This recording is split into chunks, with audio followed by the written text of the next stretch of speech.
Hello students, today our topic is Python Pandas data frame, and in this lecture we are going to discuss about creation of data frame, how we can create data frame using Python Pandas library. So let's start. So data frame के बारे में बात करते हैं. Data frame क्या है? Data frame is a two-dimensional data structure, that is data is aligned into a tabular fashion in rows and columns. तो data frame एक two-dimensional data structure है जिसमें data align होता है rows and columns की form में. तो हम ये जानते हैं ऑलरेडी, जैसे हम लास्ट वीडियो में डिस्कस भी किया था हमने सीरीज़ के बारे में. सीरीज़ एक वन डायमेंशनल डेटा स्ट्रक्चर है जिसमें सिर्फ एक कॉलम होता है, जिसे हम ऐसे समझ सकते हैं कि एक एक्सेल शीट है उसमें सिर्फ एक कॉलम है, तो वो सीरीज़ है आपकी. जबकि डेटा फ्रेम आपको टू डायमेंशनल डेटा स्ट्रक्चर होता है. डेटा इसमें टेबलर फैशन में अरेंज होता है, एक टेबल की फॉर्म में आप समझ सकते हैं, जिसमें डिफरेंट रोज एंड कॉलम्स होती हैं और जो इंटरसेक्ट करती है उसको एक सेल बोला जाता है. तो फीचर्स क्या हैं डेटा फ्रेम के? फर्स्ट है potentially columns are of different types. जितने भी कॉलम्स होते हैं सभी का डिफरेंट टाइप्स होता है, सभी अलग अलग टाइप के होते हैं. किसी में इंटीजर टाइप की वैल्यू स्टोर करेंगे, किसी में हम फ्लोट टाइप की वैल्यू स्टोर करेंगे, किसी में हम स्ट्रिंग टाइप की वैल्यू स्टोर करेंगे. साइज म्यूटेबल, साइज हम चेंज कर सकते हैं, साइज बढ़ा सकते हैं, घटा सकते हैं इसका. Labelled axes, rows and columns, हम जो भी एक्सेस है चाहे रोज़ की बात करें चाहे हम कॉलम्स की बात करें सबको लेबल प्रोवाइड करा सकते हैं, नेम दे सकते हैं. ठीक है. Can perform arithmetic operation on rows and columns. और हम एक बार डेटा फ्रेम हमारा क्रिएट हो जाएगा तो उसके बाद हम डिफरेंट अर्थमेटिक ऑपरेशन चाहे रो पर हो चाहे कॉलम पर है हम अप्लाई कर सकते हैं. रोज एंड कॉलम्स पर हम अप्लाई कर सकते हैं डिफरेंट अर्थमेटिक ऑपरेशन में. तो ये एक डेटा फ्रेम बनाने का एक एडवांटेज रहता है. तो सबसे पहले हम एक स्ट्रक्चर क्रिएट करते हैं जिसमें रोज एंड कॉलम्स होती हैं, उसमें हम डेटा फीड करते हैं. डेटा डिफरेंट टाइप्स के होते हैं. एक कॉलम में डेटा एक टाइप का होना चाहिए और साइज़ को हम बढ़ा घटा सकते हैं, इंक्रीज डिक्रीज कर सकते हैं. हम लेबल्ड एक्सेस होती हैं इसके अंदर.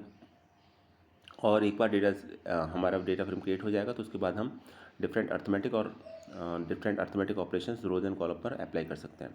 तो एक एग्जांपल दे रखा है आपके सामने, आप देख पा रहे होंगे, जिसमें 4 कॉलम्स है. Name, age, address and qualification.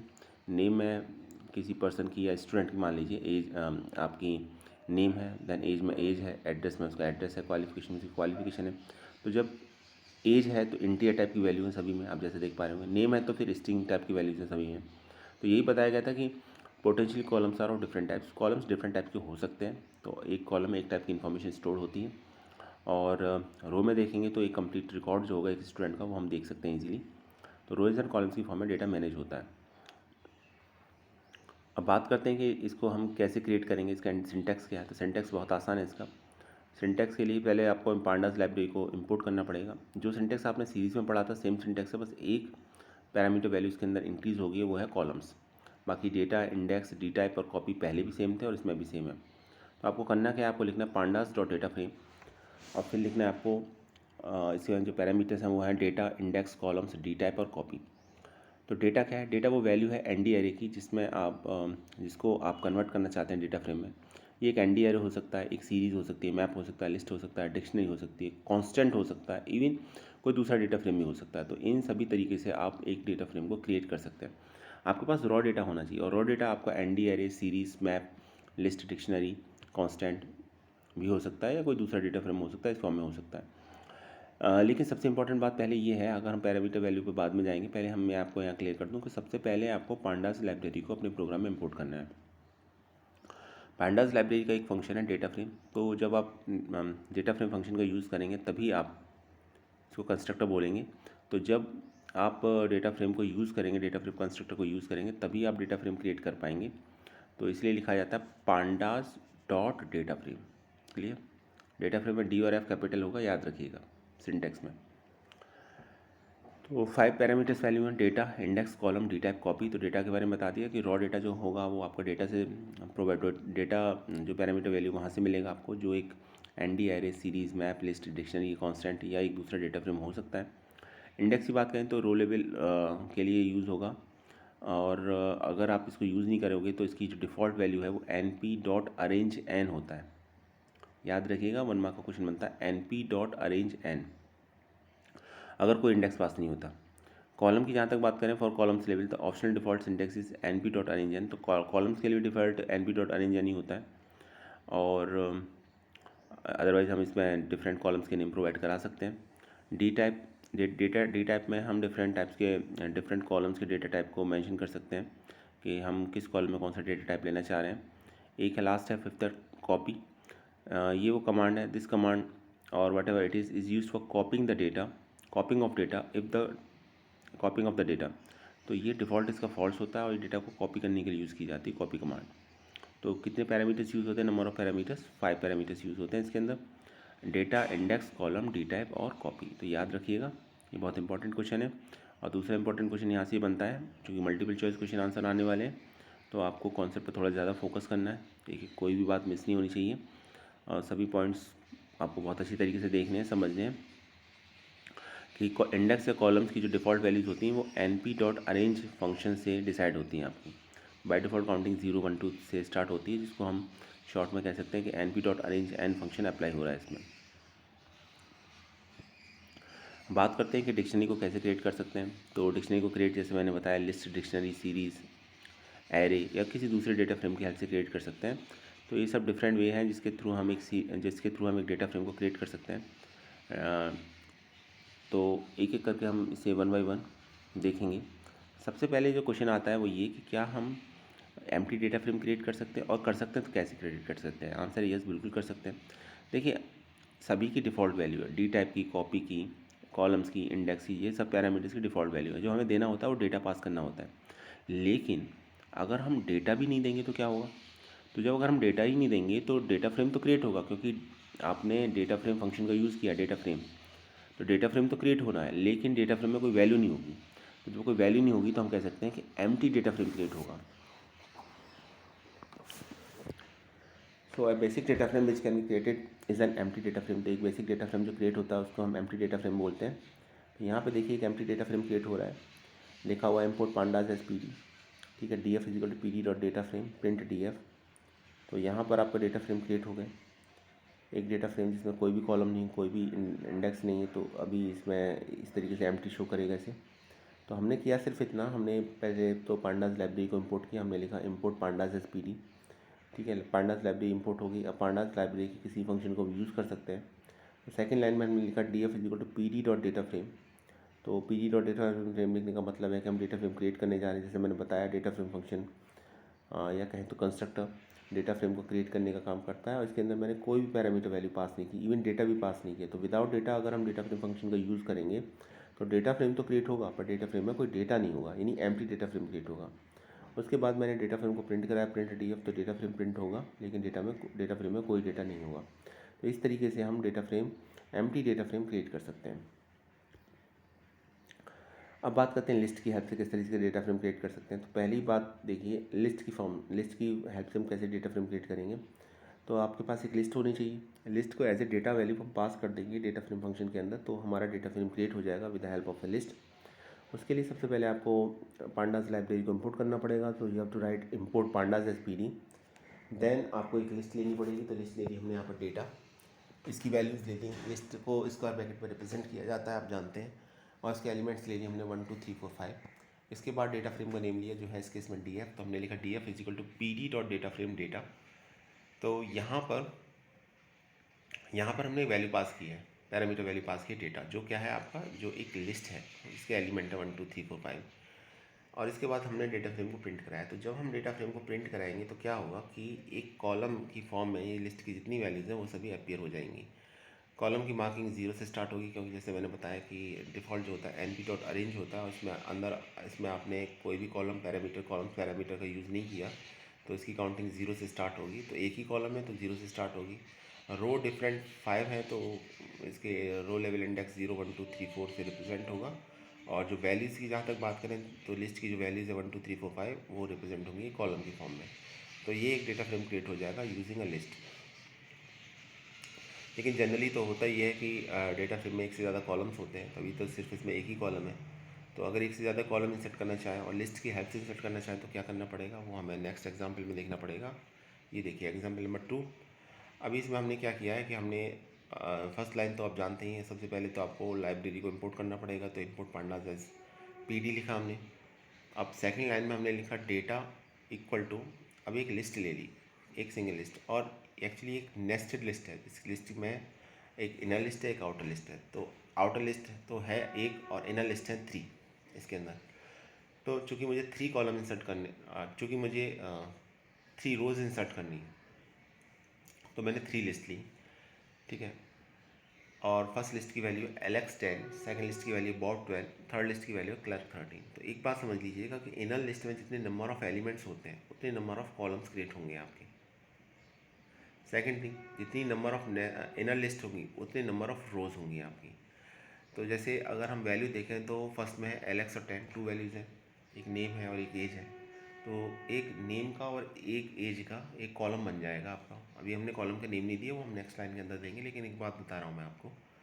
Second में भी Bob12 2 ही वैल्यूज़ हैं, थर्ड में भी Clerk13 2 ही वैल्यूज़ हैं। तो यहाँ पर क्या होगा कि 2 कॉलम्स क्रिएट हो जाएंगे, एक नेम के लिए और एक एज के लिए। और चूँकि 3 इनर लिस्ट है तो 3 वैल्यूज़ क्रिएट हो जाएंगी, LX10, Bob12 और Clerk13। नेक्स्ट लाइन में हम डेटा फ्रेम को क्रिएट करेंगे तो हम लिखेंगे df is equal to pd dot data frame और डेटा को पास कर देंगे, डेटा जो एक नेस्टेड लिस्ट है उसे पास कर देंगे। और हम यहाँ कॉलम पैरामीटर का यूज़ करेंगे क्योंकि हमें कॉलम्स के नेम देने हैं यहाँ पर। तो हमने लिख दिया columns is equal to name और एज। तो फर्स्ट कॉलम का नेम हो जाएगा, सेकंड का नेम एज हो जाएगा। तो जैसा आप स्क्रीन में देख रहे हैं ये आउटपुट अपीयर होगा। तो नेस्टेड लिस्ट की हेल्प से हम डेटा फ्रेम को ईजिली क्रिएट कर सकते हैं इस तरीके से। तो आपको एक से ज़्यादा कॉलम चाहिए अपने डेटा फ्रेम में, तो आप आसानी से इस तरीके से डेटा फ्रेम क्रिएट कर सकते हैं। आई थिंक समझ में आ चुका होगा। अगर अभी भी कुछ डाउट है तो आप प्रोग्राम को लिख लीजिए, नोट डाउन कर लीजिए कॉपी में अपनी और एग्जीक्यूट करके देखिए, तो आपको और समझ में आ जाएगा। जब एग्जीक्यूट करेंगे तो एक काम और कीजिएगा, पहले तो प्रोग्राम को एज इट इज़ एग्जीक्यूट कीजिएगा, उसके बाद जो इनर लिस्ट है उसमें आप वैल्यू को बढ़ा दीजिएगा, तो आप देखेंगे एक कॉलम और इंक्रीज़ हो जाएगा। ठीक है, तो इस तरीके से हम लिस्ट की हेल्प से डेटा फ्रेम को क्रिएट कर सकते हैं। आई होप समझ में आ चुका होगा आपको। आगे देखते हैं। Create a data frame from dict of ND arrays और लिस्ट। तो अभी क्या हम ND एरे की हेल्प से भी एक डेटा फ्रेम क्रिएट कर सकते हैं, तो देखते हैं कैसे। All the ND arrays must be of the same length. If index is pass then the length of the index should be equal to the length of the array. तो ND array में आपकी सभी की length same होनी चाहिए। ठीक है, तो पहले एक एग्जांपल देखते हैं। एक्चुअली यहाँ पर एक डिक्शनरी है, हमने एक डिक्शनरी ली है, और पहले मैं आपको डिक्शनरी के बारे में 2-3 बातें बता देता हूँ। देखिए, डिक्शनरी कर्ली ब्रेसेस के अंदर रिप्रेजेंट की जाती है, पहली बात। सेकंड पॉइंट ये कि डिक्शनरी में हम एलिमेंट में को की और वैल्यू के कॉम्बिनेशन में लिखते हैं। थर्ड इंपॉर्टेंट पॉइंट, डिक्शनरी एक अनऑर्डर डेटा टाइप है। इसमें एलिमेंट्स का कोई ऑर्डर नहीं होता, पर्टिकुलर सिस्टमेटिक ऑर्डर नहीं होता, की के थ्रू वैल्यूज़ को फाइंड आउट किया जाता है। तो सबसे पहले हमने क्या काम किया, हमने एक पांडास लाइब्रेरी को इंपोर्ट किया। तो हमने लिखा इंपोर्ट पांडास एसपीडी। उसके बाद एक डिक्शनरी का नेम लिया हमने डेटा। कर्ली ब्रेसेस के अंदर representation it simply means that ये एक डिक्शनरी है। डिक्शनरी में पहले एलिमेंट को रिप्रेजेंट करने के लिए हमने की लिया नेम, और जब हमने वैल्यू लिया तो हमने वैल्यू एक सिंगल वैल्यू ना लेके हमने वैल्यू एक लिस्ट की फॉर्म में ली। अब यहाँ पर आप एक ND एरे भी यूज़ कर सकते थे, एक लिस्ट भी यूज़ कर सकते थे। फिलहाल मैंने एक लिस्ट को यूज़ किया है, तो लिस्ट है तो स्क्वायर ब्रैकेट के अंदर रिप्रेजेंट होगा। अब यहाँ पर कोई सिंगल वैल्यू तो है नहीं, मल्टीपल वैल्यूज़ हैं जो लिस्ट की फॉर्म में दी गई हैं। तो होता क्या है कि जब आप इस तरीके से की और वैल्यू को कॉम्बिनेशन लेते हैं और वैल्यू आपकी एक से ज़्यादा होती है तो हम लिस्ट की फॉर्म में हम पास कर देते हैं। और जब इसको हम डेटा फ्रेम में कन्वर्ट करेंगे तो इसका एडवांटेज ये होगा, ये जितनी भी वैल्यूज़ हैं ये कॉलम की फॉर्म में आएंगी। ठीक है, सेकंड लिया मैंने एज, और इसमें भी वैल्यूज़ मैंने लिस्ट की फॉर्म में ले ली। तो वैल्यूज़ एक से ज़्यादा हैं, 28, 34, 29, 42 एक लिस्ट की फॉर्म में। और फिर देखिए, आप देखिए कर्ली ब्रेसेस को क्लोज कर दिया गया। इसमें दूसरा एडवांटेज ये मिलता है, सेकंड एडवांटेज, कि डिक्शनरी की जो कीज़ होती हैं जब हम डेटा फ्रेम में कन्वर्ट करते हैं तो ऑटोमेटिकली वो कॉलम्स के नेम बन जाते हैं। इससे बड़ा एडवांटेज होता है। तो दो बातें हमने यहाँ सीखी कि जब हम डिक्शनरी की हेल्प से डेटा फ्रेम क्रिएट करते हैं तो फर्स्ट ऑफ ऑल तो ये है कि डिक्शनरी की जो कीज़ होती हैं वो कॉलम नेम हो जाती हैं। और सेकंड इंपॉर्टेंट थिंग ये कि डिक्शनरी में जो अगर वैल्यू एक से ज़्यादा है, अगर हम इसे लिस्ट की फॉर्म में पास कर रहे हैं तो वैल्यू कॉलम्स की फॉर्म में अपीयर होती हैं आपकी। तो देखिए, उसके बाद हमने यही लिखा DF is equal to PD dot data frame data. तो सिर्फ एक ही पैरामीटर यूज़ किया। याद रखिए, ध्यान दीजिए थोड़ा सा यहाँ पर, हमने कॉलम पैरामीटर का यूज़ नहीं किया है। क्लियर है, कॉलम पैरामीटर का यूज़ नहीं किया है। तो इसके बाद हम जब इसको प्रिंट कराएंगे हम लिखेंगे प्रिंट DF। तो आप देखेंगे कि डेटा फ्रेम प्रिंट हो जाएगा। कीज़ डेटा फ्रेम के कॉलम का नेम का काम करेंगी। ठीक है, तो 2 कीज़ हो जाएंगे, एक नेम और एक एज हो जाएगा आपका। और इसमें एक बात बड़ी इंटरेस्टिंग है कि एज पहले आ रहा है, नेम बाद में, जबकि आपने नेम को पहले डिफाइन किया था, एज को बाद में। तो ऐसा क्यों है? ऐसा इसीलिए है क्योंकि डेटा फ्रेम एक अनऑर्डर डेटा टाइप है। ठीक है, तो जब से डेटा फ्रेम डिक्शनरी का अनऑर्डर डेटा टाइप है, और जब डिक्शनरी को हमने डेटा फ्रेम में कन्वर्ट किया है, चूँकि डिक्शनरी एक अनऑर्डर डेटा टाइप है, तो ये कोई ज़रूरी नहीं है कि जिस ऑर्डर में आपने की को डिफ़ाइन किया है, की वैल्यू के कॉम्बिनेशन को डिफ़ाइन किया, उसी ऑर्डर में डेटा फ्रेम में भी वो शो हो। तो होता यह है कि इसके लिए अच्छा, इसका क्या सॉल्यूशन है फिर? आप ये चाहते हैं कि नहीं पहले तो नेम ही आना चाहिए, एज बाद में आना चाहिए, तो उसके लिए सॉल्यूशन ये है कि आप कॉलम पैरामीटर का यूज़ करें उस केस में।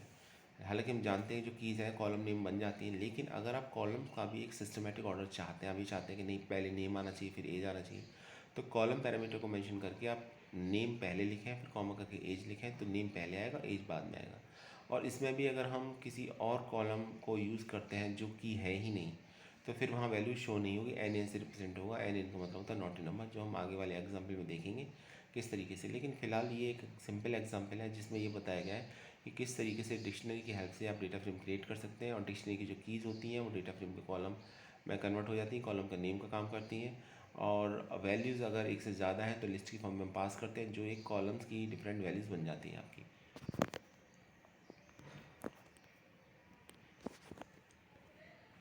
ये देखिए आपका सेकेंड एग्जाम्पल है। तो let us now create an index data frame using array. तो अब इसमें हमने क्या काम किया, पिछली बार था हमने डेटा फ्रेम क्रिएट किया था, सेम डेटा फ्रेम था, एक डिक्शनरी के हेल्प से क्रिएट किया था, इस बार भी डिक्शनरी के हेल्प से क्रिएट किया, लेकिन इस बार जब हमने क्रिएट किया तो हमने इंडेक्स पैरामीटर को भी यूज़ किया। पिछली बार इंडेक्स पैरामीटर को यूज़ नहीं किया था। तो इंडेक्स पैरामीटर का यूज़ होता है लेवल इंडेक्स के लिए, तो इंडेक्स को लेवल करने के लिए और नेम देने के लिए। तो यहाँ पर हमने इंडेक्स पैरामीटर का यूज़ किया है। तो इंडेक्स की जो वैल्यूज़ हैं वो एक लिस्ट की फॉर्म में पास करनी, रैंक 1, रैंक 2, रैंक 3, रैंक 4। ठीक है। तो होगा क्या कि जब आप इसको डेटा फ्रेम को प्रिंट कराओगे तो रो का नेम देखिए आप यहाँ पर, इंडेक्स की वैल्यू देखिए आप क्या है, रैंक 1 आ रहा है, रैंक 2 आ रहा है, रैंक 3 आ रहा है, रैंक 4 आ रहा है। यहाँ पर याद रखने वाली बात यह है कि आपको इंडेक्स की उतनी वैल्यू देनी है जितनी आपकी नंबर ऑफ़ रोज़ है। नंबर ऑफ़ रोज़ कैसे पता चलेगा, number of element in list, और वो लिस्ट जो आपने जो आपने डिक्शनरी में आपने वैल्यू की फॉर्म में दी है, जो एक लिस्ट है। ठीक है, जैसे नेम है, नेम में कॉल लगाने के बाद क्या लिखा है आपने, टॉम, जैक, स्टीव लिखी। तो कितने नेम है टोटल, 4 नेम है। तो ऑब्वियसली इसके अंदर 4 रो क्रिएट होने जा रही हैं। तो 4 रो क्रिएट होने जा रही है, तो इंडेक्स की भी आपको 4 वैल्यूज़ देनी है। तो वो हमने वैल्यू दी है rank 1, rank 2, rank 3 and rank 4। तो ये पिछले प्रोग्राम से सिर्फ इस सेंस में अलग था कि इस बार हमने इंडेक्स पैरामीटर का यूज़ करके डिफरेंट रो इंडेक्स को मेंशन किया है। और अगर आप यहाँ कॉलम का यूज़ करेंगे तो कॉलम का नेम यूज़ करेंगे, तो इसमें ये मत सोचिएगा कि कॉलम तो ऑलरेडी है हमारे पास कॉलम नेम, तो हमें यूज़ करने की क्या ज़रूरत है। उसको हम यूज़ इसलिए करते हैं कि हमें अगर उसका एक ऑर्डर चाहिए कॉलम्स का, ठीक है, एक सिस्टमेटिक ऑर्डर चाहिए, हमें चाहिए पहले नेम ही चाहिए, फिर हम चाह रहे हैं उसके बाद एज हो, तो फिर वहाँ आपको कॉलम्स वेरिएबल लिखना पड़ेगा, उसमें भी वैल्यू डिक्शनरी की फॉर्म में पास करनी पड़ेंगी। उसमें लिखेंगे columns is equal to name comma age, पहली बात। दूसरी बात ये कि अगर आप उसमें कोई ऐसा कॉलम नेम लेते हैं जो कि है ही नहीं, तो फिर उस कॉलम्स की वैल्यू एन एन से रिप्रेजेंट होंगी। एन एन का मतलब होता है नॉट ए नंबर। तो ऐसा नहीं है कि जो कीज़ हैं उन्हीं को कॉलम नेम ले सकते हैं, आप अलग से भी ले सकते हैं, लेकिन उस केस में कोई ऐसा कॉलम सेलेक्ट करने पर जो आपका की नहीं है उसकी वैल्यू एन एन से शो होती है। दूसरी बात यह है कि ये ज़रूरी नहीं कि अभी सभी इस की को, सभी जितनी भी कीज़ हैं डिक्शनरी में, आप उनको कॉलम्स पैरामीटर के अंदर डिफाइन करें। फॉर एग्जांपल अगर मैं कॉलम्स पैरामीटर का यूज़ करता और सिर्फ कॉलम्स में एज को लिखता, तो जब डिक्शनरी से डेटा फ्रेम क्रिएट होता तो सिर्फ एक ही कॉलम अपीयर होता, 2 कॉलम अपीयर नहीं होते। तो ये ध्यान रखिएगा, थोड़ा सा प्रैक्टिस कर लीजिएगा, इस पर एग्जीक्यूट करके देखिएगा, समझ में और अच्छा आएगा आपको। Create a data frame from list of dictionary. तो अब यहाँ पर एक और हम डेटा फ्रेम क्रिएट करेंगे। इस बार हम एक लिस्ट लेंगे और जो लिस्ट के एलिमेंट हैं वो डिक्शनरी होंगी। तो पहले हमने फर्स्ट में क्या लिया था, फर्स्ट में तो हमने लिस्ट के नेस्टेड लिस्ट ली थी, लिस्ट के एलिमेंट ही लिस्ट थे अपने आप में। लेकिन अगर लिस्ट के एलिमेंट लिस्ट ना होकर डिक्शनरी हो तब क्या होता है, तो वो इस एग्जाम्पल में आपको समझ में आएगा। तो list of dictionary can be passed as input data to create a data frame. The dictionary keys are by default taken as column names. तो ये तो हम जानते हैं कि जो डिक्शनरी की कीज़ होती हैं बाय डिफ़ॉल्ट वो कॉलम्स की नेम हो जाती हैं।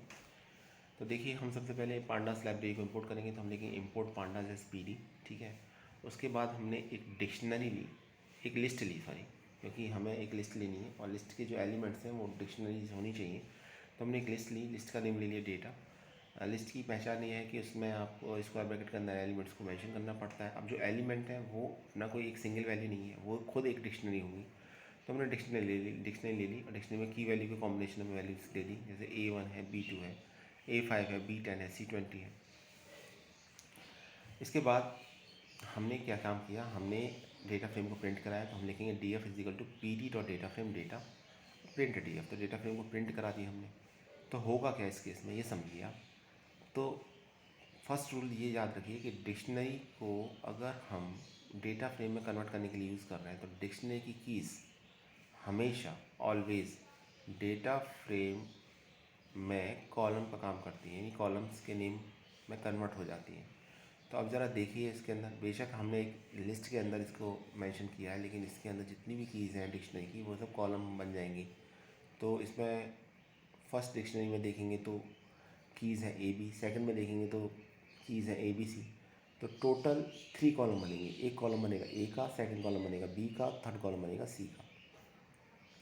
अब जहाँ तक रो की बात है, तो फर्स्ट रो में जो डेटा आएगा वो कि A के अलॉन्ग डेटा है 1, B के अलॉन्ग डेटा है 2 और C के अलॉन्ग कोई डेटा है ही नहीं, क्योंकि C की है ही नहीं फर्स्ट डिक्शनरी में। तो यहाँ NaN से डेटा शो होगा। जब भी डेटा फाउंड ना हो तो डेटा NaN से शो होता है। NaN का मतलब होता है नॉट ए नंबर। इसका मतलब यहाँ पर डेटा मिसिंग है, डेटा आपको मिला नहीं। अब सेकंड अगर हम डिक्शनरी की बात करेंगे तो उसमें A के रिगार्डिंग डेटा दे रखा है B के रिगार्डिंग डेटा दे रखा है 10 और C के रिगार्डिंग डेटा दे रखा है 20। तो कॉलम A के नीचे आएगा 10, B के नीचे आएगा, कॉलम A के नीचे आएगा 5, B के नीचे डेटा आएगा 10 और C के नीचे डेटा आएगा 20। तो ये डेटा इस तरीके से शो होगा। और एक बार मैं फिर से बता देता हूँ, अगर डेटा कोई मिसिंग है, डेटा नहीं मिल रहा है, तो वहाँ फिर नॉट ए नंबर NaN से डेटा शो होगा। NaN का मतलब होता है नॉट ए नंबर, यानी यहाँ एरिया ये मिसिंग है, यहाँ पर कुछ डेटा है नहीं। इसी में अगर हम इंडेक्स पैरामीटर का यूज़ करें तो कैसे होगा ये देख लीजिए। सेम एग्जांपल है, सेम कॉन्सेप्ट है, बस इसमें हमने इंडेक्स पैरामीटर का यूज़ किया है। तो आउटपुट सेम है, सिर्फ छोटा सा चेंज है। वो चेंज ये है कि रो 1 का नाम फर्स्ट है और रो 2 का नाम सेकंड है। तो ये ऐसा इसलिए क्योंकि आपने इंडेक्स पैरामीटर का यूज़ किया है इसमें।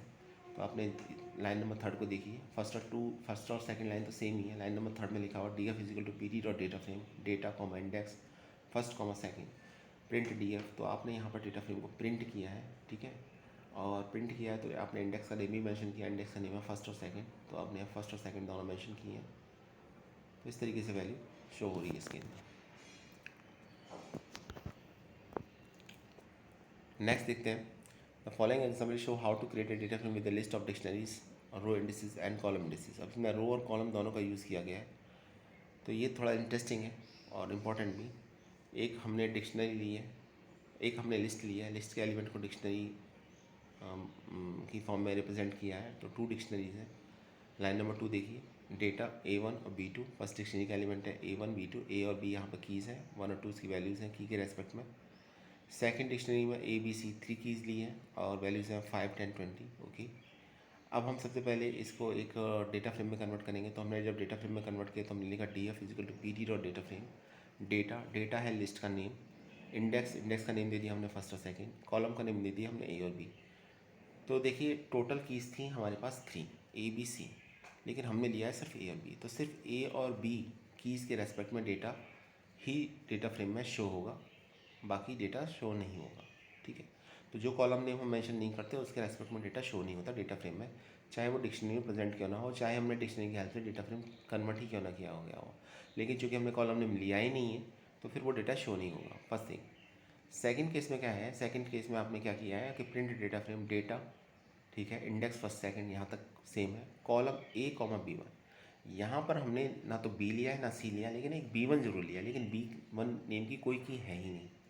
तो उस केस में क्या होगा, A कॉलम के रेस्पेक्ट में तो डेटा मिल जाएगा, लेकिन B जो कि कोई की है ही नहीं, तो B के रेस्पेक्ट में जो वैल्यू दिखाएगा वो NaN से रिप्रेजेंट होंगी। इसके बाद देखिए आपने डेटा फ्रेम को प्रिंट किया, प्रिंट df1 और df2।